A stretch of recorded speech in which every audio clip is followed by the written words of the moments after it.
Om Swastiastu, Salam Rahayu, Salam Persaudaraan. Saudaraku, kembali lagi dalam channel Rua Bidida Channel. Pada kesempatan kali ini saya ingin membagikan tips bagaimana agar meditasi yang kita jalani selama ini tidak sia-sia. Dengan kata lain, agar meditasi yang kita lakukan itu berhasil dan tidak mendapatkan halangan apapun. Tetapi sebelum itu, saya mau mengatakan bahwa semoga kita selalu diberi kesehatan dan apapun yang akan kita dapatkan, baik dari dalam diri kita dan apa yang akan terjadi pada alam, semoga semua makhluk hidup bahagia. Dalam meditasi, gagal atau tidaknya sebuah meditasi ini dipengaruhi oleh dua faktor. Faktor pertama itu dari dalam diri, dan faktor kedua dari luar diri kita. Jadi di sini saya ingin bahas dari faktor yang ada dalam diri kita. Terkadang ketika kita meditasi, belum sampai 10 menit, badan sudah capek, pegal, kaki sudah gemeter. Inilah yang mempengaruhi meditasi kita berhasil atau tidak. Kenyamanan pada diri itu sangat penting. Makanya dalam Ashtanga Yoga, sebelum kita mengenal atau mempelajari pada tingkatan samadhi, di situ kita harus paham dan menjalankan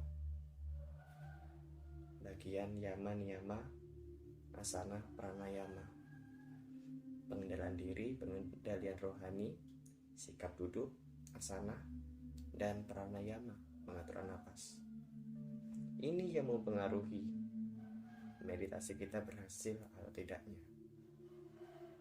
Makanya ketika saya meditasi, biasanya sebelum saya meditasi, saya ibadah dulu. Sebelum meditasi, biasanya saya melakukan perenggangan tubuh. Ini tips. Sebelum meditasi, lakukan perenggangan tubuh. Kita melemaskan otot-otot. Ya, perenggangan biasa lah, pemanasan. Agar nanti ketika meditasi kita tidak merasa badan kita kaku. Setelah melakukan perenggangan, barulah ibadah terlebih dahulu. Setelah ibadah, kita melakukan pranayama. Sebelum itu kita melakukan asana, kita mengambil duduk atau posisi senyaman mungkin. Baru masuk pada pranayama, pengaturan nafas. Nah, setelah itu terserah mau melakukan samadhi dengan model apapun, dengan keyakinan saudaraku semua. Itu tips dari dalam diri, dan ini nanti bisa dibedakan mana meditasi yang dilakukan dengan adanya perenggangan tubuh dan tidak. Rasakan sendiri perbedaannya. Makanya dalam yoga juga kita mengenal istilah Raja Yoga dan Yoga Asanas. Yoga Asanas ini adalah senam yoga, sedangkan Raja Yoga ini adalah yoga samadhi itu sendiri. Dua hal yang berbeda tetapi tidak bisa dipisahkan. Ini satu kesatuan. Kata yoga sendiri berasal dari kata yug, yang berarti menghubungkan diri dengan Tuhan. Maka agar dapat menghubungkan diri dengan Tuhan ini,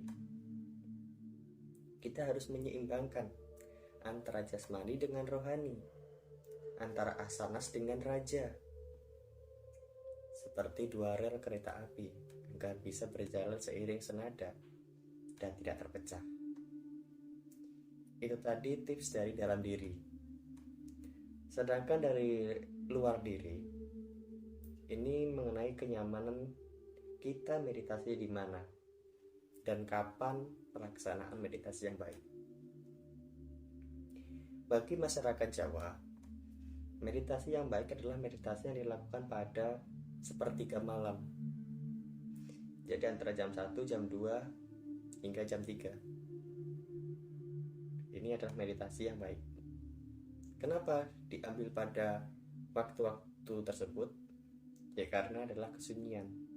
Kita mencari ketenangan. Sehingga dari ketenangan itulah kita tidak akan terganggu dalam meditasi. Itu dari segi waktu. Lalu ada dari segi tempat. Setiap orang mempunyai tempatnya masing-masing, tempat kesukaan, kenyamanan dalam melakukan sebuah meditasi. Coba deh cari tempat yang paling nyaman. Ada dua, yaitu dalam ruangan atau luar ruangan. Terkadang ketika saya sendiri, saya kurang nyaman meditasi di dalam ruangan, di kamar itu kurang nyaman. Saya lebih suka meditasi di luar ruangan. Rasanya beda. Dan mungkin saudaraku juga begitu. Atau sebaliknya, ketika meditasi di luar ruangan gak enak, tapi meditasi dalam ruangan nyaman, enak. Itu mengenai selera masing-masing. Ini tahap awal. Sehingga nanti ketika sudah tahap yang lebih lanjut lagi, entah meditasi dimanapun, kapanpun, tetaplah nyaman. Ya, semoga meditasi yang kita lakukan selama ini, saudara semua yang telah dilakukan, entah itu meditasi suwo, meditasi cahaya, meditasi cakra, meditasi surya, silahkan. Itu kebebasan saudaraku semua. Dan agar semua meditasi ini berhasil kita lakukan sebagai tahapan proses untuk pembelajaran, untuk belajar meditasi, tips-tips ini bisa dipraktekkan dan rasakan perbedaannya. Mungkin demikian yang dapat saya sampaikan. Semoga bermanfaat bagi kita semua.